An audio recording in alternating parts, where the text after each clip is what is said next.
Hello दोस्तों, welcome to Shubham Chaudhary YouTube channel. आपका फिर से एक बार स्वागत है शुभम चौधरी यूट्यूब चैनल में। आज से आपका स्टार्ट हो रहा है करंट अफेयर्स का भंडार, यानी कि डेली आपको करंट अफेयर के क्वेश्चन दिए जाएंगे, उनके बारे में पूरी डिटेल्स दी जाएगी और पेपर से रिलेटेड जितने भी करंट अफेयर के क्वेश्चन बन सकते हैं वो आपको दिन प्रतिदिन बताए जाएंगे। जैसे कि आपको पता है कि अभी पीछे यूपी पीसीएस का पेपर हुआ था और मैंने जो करंट अफेयर की वीडियो दी थी 40 क्वेश्चनों में से 25 क्वेश्चन वही मिले हैं जो मैंने करंट अफेयर में आपको पढ़ाए थे। यानी कि 40 में से 25 क्वेश्चन आपको वही प्राप्त हो रहे हैं कि जो मैंने आपको पढ़ाया था। इसका मतलब आपको 70% तो आपको वही प्राप्त हो रहा है, तो यानी कि आपका नंबर ऑब्वियसली आ सकता है। इसलिए अब आप आ जाइए सोम चौधरी यूट्यूब चैनल पर और देखिए करंट अफेयर का भंडार। अब जैसे कि मैं आज आया हूँ तो कुछ 4 से 5 क्वेश्चन आपको बता के भी जाऊँगा। उसके बाद फिर डेली आपकी 10-15 क्वेश्चनों की एक सीरीज़ बनेगी जो आपकी डेली क्वेश्चनों की सीरीज़ चलती रहेगी।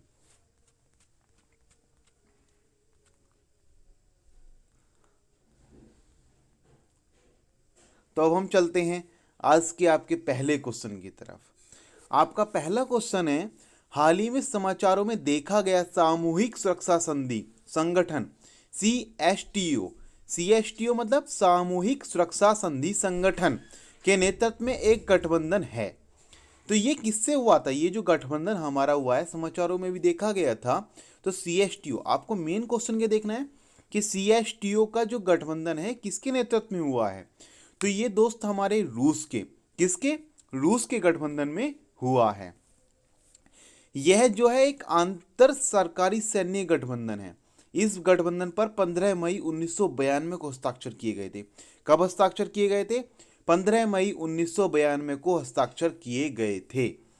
1992 में सामूहिक सुरक्षा, जिसे तास्कंद संधि या तास्कंद संधि के रूप में भी जाना जाता है, रूस, कजाकिस्तान, अर्मेनिया, किर्गिस्तान, उज्बेकिस्तान और तजाकिस्तान जैसे स्वतंत्र राज्यों के 6 राष्ट्रीय सोवियत राज्यों ने इसमें हस्ताक्षर किए थे। मतलब सीएसटीओ में कितने राज्यों ने हमारे हस्ताक्षर किए थे? 6 ने। 6 राष्ट्रीय सोवियत राज्यों ने हस्ताक्षर किए थे। कौन कौन से? रूस, कजाकिस्तान, अर्मेनिया, किर्गिस्तान और उज्बेकिस्तान और तजिकिस्तान। तो अभी रूसी नौसेना ने अजरबैजान के अबशेरोन प्रायद्वीप पर स्थित अजरबैजान की राजधानी बाकू के उत्तर के कैस्पियन सागर में सैन्य अभ्यास इसका शुरू किया है। तो फ्रेंड्स, अगर आपको क्वेश्चन आता है कि समाचारों में जो सीएसटीओ, यानी कि क्या क्वेश्चन आया कि सीएसटीओ के नेतृत्व में गठबंधन कहाँ हुआ था? यह है हमारा रूस में। कहाँ? रूस में हुआ था। नेक्स्ट क्वेश्चन, वन्य जीव फोटोग्राफर ऑफ द ईयर पुरस्कार जीतने वाली पहली भारतीय महिला कौन है? फ्रेंड्स, वन्य जीव फोटोग्राफर, इसको जीतने वाली पहली महिला फोटोग्राफर जो वो है हमारी ऐश्वर्या श्रीधर। यानी कि इसका आपका आंसर है डी। क्या है? डी। कौन है? ऐश्वर्या श्रीधर। मुंबई की है ये हमारी ऐश्वर्या श्रीधर। इन्होंने 2020 में wild life photographer of the year पुरस्कार जीतने वाली पहली भारतीय महिला बन गई हैं। यह पुरस्कार का 6वां वर्ष है। कौन सा? 56वां वर्ष है। इसकी छवि, जिसका शीर्षक जुनून की रोशनी, दुनिया भर में 80 से अधिक 50,000 प्रविष्टियों में पहला स्थान मिला है। तो फ्रेंड्स, अगर आपको क्वेश्चन आता है कि जो हमारी वन्यजीव फोटोग्राफर ऑफ द ईयर का पुरस्कार जीतने वाली पहली महिला कौन है, तो आपको याद रहेगा कौन है? ऐश्वर्या श्रीधर। कौन है? ऐश्वर्या श्रीधर। तो देखिए फ्रेंड्स, अभी आपने इसे बताया, मैंने जिक्र भी करा था आपसे यूपी पीसीएस के पेपर का। तो फ्रेंड्स, यूपी पीसीएस के पेपर में आपका अक्टूबर में पेपर हुआ था और सितंबर तक का करंट अफेयर आया था। कहाँ तक? सितंबर तक का करंट अफेयर आया था। यानी कि इतना करंट अफेयर उन्होंने पूछा था, बिल्कुल लेटेस्ट करंट अफेयर। तो अगर आपके दिसंबर तक के पेपर होते हैं, जैसे कि आप बात करते हैं एनटीपीसी की, मेन पेपर की बात करते हैं आप एनटीपीसी की, वो समथिंग आप बोल रहे हैं कि 15 दिसंबर से आपके एनटीपीसी और रेलवे ग्रुप डी के पेपर स्टार्ट होंगे। तो फ्रेंड्स, दिसंबर की हम बात करते हैं तो अक्टूबर या नवंबर तक का आपका करंट अफेयर आएगा। अक्टूबर नवंबर तक का आपका करंट अफेयर आएगा। तो आप डेली करंट अफेयर की वीडियो देखिए और दोस्तों ज़्यादा से ज़्यादा सब्सक्राइब कीजिए। जैसे आपने पहले वीडियो देखी थी और आपने कहा यूपी पीसीएस में आपकी पढ़ाई हुए में से काफ़ी कुछ मिला है, आप वीडियो को पुनः रीओपन कीजिए। इसलिए मैंने वीडियो द्वारा स्टार्ट की है। तो आपका फर्ज बनता है कि आप वीडियो को ज़्यादा से ज़्यादा सब्सक्राइब करें और ज़्यादा से ज़्यादा शेयर करें। और अगर आपको वीडियो अच्छी लगती है तो आप लाइक ज़रूर कीजिए, क्योंकि आपका लाइक ही हमारे लिए मोटिवेशन होता है। जब आप लाइक करते हैं तो हमें मोटिवेट होता है कि हमें और आगे को वीडियो बनानी चाहिए कि बच्चे अच्छे से पढ़ रहे हैं और उन्हें हमारी वीडियो पसंद में आ रही है। तो आप वीडियो को ज़्यादा से ज़्यादा शेयर कीजिए और सब्सक्राइब कीजिए चैनल को, जिससे आपको सब्सक्राइब करने से क्या होगा, जब आप चैनल को सब्सक्राइब कर लेंगे तो उससे जब भी मैं कोई वीडियो डालूंगा तो उसको नोटिफिकेशन आपको मिल जाया करेगा। और आपको कौन कौन से सब्जेक्ट पढ़ने हैं वो आप मेरे कमेंट में बताइए, मैं आपको फिर वो सब्जेक्ट भी आपको पढ़ाने स्टार्ट करूंगा। अगला क्वेश्चन है, सिलिनेक्स भारत और किसके बीच एक सैन्य अभ्यास हुआ था। तो ये जो सिलिनेक्स होता है, देखो उसको मैं याद करने की आपको ट्रिक भी बताऊंगा। सिलिनेक्स युद्ध जो होता है हमारा सैन्य अभ्यास किस किस के बीच होता है, इसका आंसर आपका बी है। क्या है? बी, श्रीलंका। यह हमारे भारत और श्रीलंका के बीच में होता है। कहाँ कहाँ होता है? भारत और श्रीलंका के बीच में होता है। अब देखो सिलिनेक्स क्या बनता है आपका, सिलिनेक्स और श्रीलंका दोनों में श्री आया यानी कि भारत। अगर आपसे पूछे कि श्री में यानी कि सिलिनेक्स में किसका युद्ध हुआ, तो आप अच्छी तरह बताते हैं सिलिनेक्स और श्रीलंका यानी कि भारत और श्रीलंका के बीच ये सैन्य अभ्यास हमारा होता है। यह 19 अक्टूबर 2020 को 3 दिवसीय सैन्य अभ्यास श्रीनेक्स शुरू किया गया था। कब किया गया था? 19 अक्टूबर 2020 को। यह त्रिकोमली के तट पर आयोजित होने वाले अभ्यास का 8वां संस्करण है। कोविड-19 महामारी के कारण केवल गैर समुद्र संपर्क में आयोजित किया जाता है। श्रीलंका नौसेना का प्रतिनिधित्व SLN पोत सयूरा और गजबाहु करेंगे। मतलब जो श्रीलंका की तरफ से नौसेना आएगी जो उसका प्रतिनिधित्व करेंगे SLN पोत सयूरा और गजबाहु करेंगे। अब श्रीलैक्स मैंने बताया था आपको, श्रीलंका और भारत नौसेना दोनों का बीच का जो अभ्यास है कौन सा है? सिलिनेक्स। नेक्स्ट क्वेश्चन, निम्नलिखित में से कौन सी अधिनियम हल्का पंचायत प्रदान करती है? दोबारा सुनिए इस क्वेश्चन को। कौन सा अधिनियम, मतलब ऐसा कौन सा अधिनियम है जो हल्का पंचायत प्रदान करता है? तो इसका आपका आंसर है सी, जम्मू और कश्मीर पंचायती राज्य अधिनियम।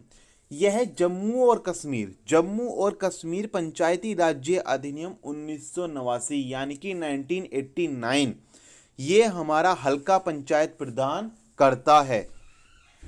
हल्का क्या है? हल्का शब्द का अर्थ चुनाव प्राधिकरण के अनुसार समय के आधार पर एक गांव या पड़ोसी गांव से युक्त क्षेत्र से है। मतलब हल्का क्या होता है, जैसे आप किसी गांव की बात करते हैं, उसके आसपास पड़ोसी युक्त की बात करते हैं, फिर आप जान सकते हैं ग्राम पंचायत की बात करते हैं।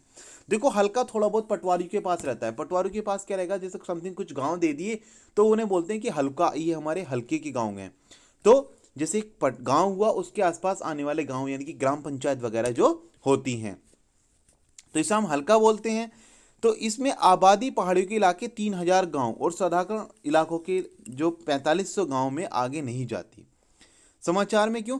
गृह मंत्रालय ने नए बनाए गए केंद्र शासित प्रदेश में पंचों और सरपंचों को भुगतान या भक्ति की आवश्यकता वाले प्रावधान को छोड़कर जम्मू कश्मीर पंचायत राज्य अधिनियम 1989 का ही संशोधन किया था। अब आपसे क्वेश्चन आए अगर कि अधिनियम हल्का पंचायत प्रदान कौन सा वो करता है अधिनियम? जम्मू और कश्मीर पंचायती राज्य अधिनियम। अगला क्वेश्चन है आपका, हाल ही में समाचारों में देखा गया गोलकुंडा किला कहाँ स्थित है? जो अभी समाचारों में हमारा चला था कि गोलकुंडा किला ये है हमारा कहाँ स्थित है? अब आपके ऑप्शन है, ऑप्शन नंबर ए है तेलंगाना, बी है आंध्र प्रदेश, सी है तमिलनाडु, डी है कर्नाटक। तो इसमें जो आपका ऑप्शन है ऑप्शन नंबर ए तेलंगाना। जो हमारा गोलकुंडा किला देखा गया था वो आपका तेलंगाना में देखा गया था। कहाँ देखा गया था? तेलंगाना में आपका गोलकुंडा किला देखा गया था। अब गोलकुंडा किले की बात करते हैं। यह गढ़वाली गढ़ और कुतुब शाही वंश की प्रारंभिक राजधानी है जो हैदराबाद तेलंगाना भारत में स्थित है। हीरे की खदानों के आसपास के क्षेत्र के कारण गोलकुंडा बड़े हीरो के व्यापार केंद्र के रूप में फला फूला, जिसे गोलकुंडा हीरे के रूप में जाना जाता है। अभी समाचार में क्यों था? हैदराबाद में पिछले सप्ताह हुई बारिश से 500 साल पुराने गोलकुंडा किले को नष्ट कर दिया गया। मतलब जो अभी पिछले सप्ताह हैदराबाद में हमारी बारिश हुई थी उसमें जो 500 साल पुराना गोलकुंडा था उस किले को क्या हुआ, नष्ट कर दिया है। भारतीय पुरातत्व विभाग के अधिकारियों के अनुसार क्षतिग्रस्त हिस्से के किंग्सवे के कदम और चट्टाने जगदम्बा मंदिर के पास की दीवार, पीछे की दीवार और दूसरी कुएं के पास एक संरचना इसकी है। यानी कि अगर आपसे मेन क्वेश्चन क्या पूछेगा कि गोलकुंडा किला कहाँ स्थित है, तो आप कहाँ बताएंगे, गोलकुंडा किला हमारा तेलंगाना में स्थित है। तेलंगाना, आंगना और गोलकुंडा मतलब अपने अंगने में किसी ने एक गोल किया तो क्या हुआ, तेलंगाना गोलकुंडा। अगर आपसे पूछे गोलकुंडा किला कहाँ स्थित है तो वह है हमारा तेलंगाना में स्थित है।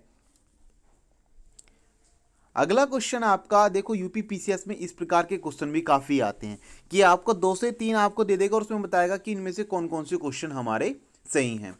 तो अगला क्वेश्चन इसमें जैसे आप पढ़िए, कला संस्कृति विकास योजना के हाल ही में जारी दिशा निर्देशों के संबंध में निम्नलिखित कथनों पर विचार करें।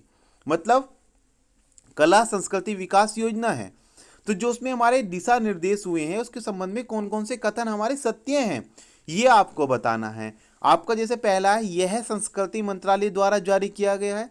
मतलब इसमें संस्कृति जो विकास योजना है ये संस्कृति मंत्रालय द्वारा योजना जारी किया गया है। गांधी विरासत स्थल मिशन इस योजना के अंतर्गत आता है। तीसरा, कलाकारों को निरंतर वित्तीय सहायता प्रदान करने के लिए ऑनलाइन मोड के कार्यक्रम आयोजित करने के लिए दिशा निर्देश जारी किए गए हैं। अब इनमें आपको बताना है कि इनमें आपका कौन कौन सा कथन सही है और कौन सा कथन गलत है। जैसे कि ए ऑप्शन आपको दिया है केवल 2 और 3, यानी कि दूसरा और तीसरा ऑप्शन आपका सही है। बी ऑप्शन दिया है केवल 3, यानी कि तीसरा ऑप्शन आपका सही है। सी ऑप्शन आपका दिया है केवल 1 और 2, यानी कि पहला और दूसरा सही है। डी दिया है उपरोक्त सभी, यानी कि आपके सारे ऑप्शन सही हैं। तो इसमें आपको बताना है कि आपके कौन से ऑप्शन सही हैं। तो जैसे इसमें आपके चारों के चारों ऑप्शन सही हैं। यह संस्कृति मंत्रालय द्वारा जारी किया गया है, गांधी विरासत स्थल मिशन योजना के अंतर्गत आता है, कलाकारों को निरंतर वित्तीय सहायता प्रदान करने के लिए ऑनलाइन मोड में कार्यक्रम आयोजित करने के लिए दिशा निर्देश जारी इसमें भी किए गए हैं। इसमें आपके तीनों ऑप्शन सही हैं। मतलब कला संस्कृति विकास योजना संस्कृति मंत्रालय द्वारा शुरू की गई, इसे दिशा निर्देश जारी किए हैं। ये मैंने आपको जो तीनों ऑप्शन पढ़े थे ये तीनों ऑप्शन आपके सही हैं। तो दोस्तों आज के आपके इतने ही क्वेश्चन थे। जैसे कि आप जानते हैं मैंने आपसे पहले भी जिक्र करा था, यूपी पीसीएस में आपको जितना पढ़ाया था समथिंग 70% आपको आया है। और आप एनटीपीसी का पेपर देने जाएंगे, ग्रुप डी का पेपर देने जाएंगे, आप और भी किसी एग्जाम का पेपर देने आएंगे तो उसके लिए आपका करंट अफेयर काफ़ी महत्व है। तो आप इस वीडियो को ज़्यादा से ज़्यादा सब्सक्राइब कीजिए, चैनल को सब्सक्राइब कीजिए, ज़्यादा से ज़्यादा वीडियो को शेयर कीजिए। और हाँ दोस्तों, अगर आपने अभी तक भी मेरा टेलीग्राम ग्रुप ज्वाइन नहीं किया है तो आप उसको ज्वाइन कर लीजिए और आप मेरे व्हाट्सएप ग्रुप को भी ज्वाइन कर लीजिए। इनकी लिंक आपको मेरे डिस्क्रिप्शन बॉक्स में मिल जाएगी। तो आप कमेंट में ज़रूर बताइए कि आपको ये मेरी वीडियो कैसी लगी और आपने अगर पहले मेरी वीडियो देखी हैं और उसके बाद आपने कोई एग्ज़ाम दिया है तो उसमें आपको कितने प्रतिशत मिला है। आपके रिव्यू के बाद ही मैं आगे वीडियो बनानी स्टार्ट करूंगा। जैसे आपने कहा कि पहले मैंने बीच में वीडियो बनानी छोड़ी थी, आप प्लीज़ दोबारा वीडियो बनानी स्टार्ट कीजिए। तो आपके कहने पर मैंने वीडियो बनानी स्टार्ट कर दी है, तब आपका फ़र्ज़ बनता है कि आप इसको ज़्यादा से ज़्यादा शेयर करें, सब्सक्राइब करें और अगर आपको वीडियो अच्छी लगे तो चैनल को लाइक कीजिए। बाकी मिलते हैं अब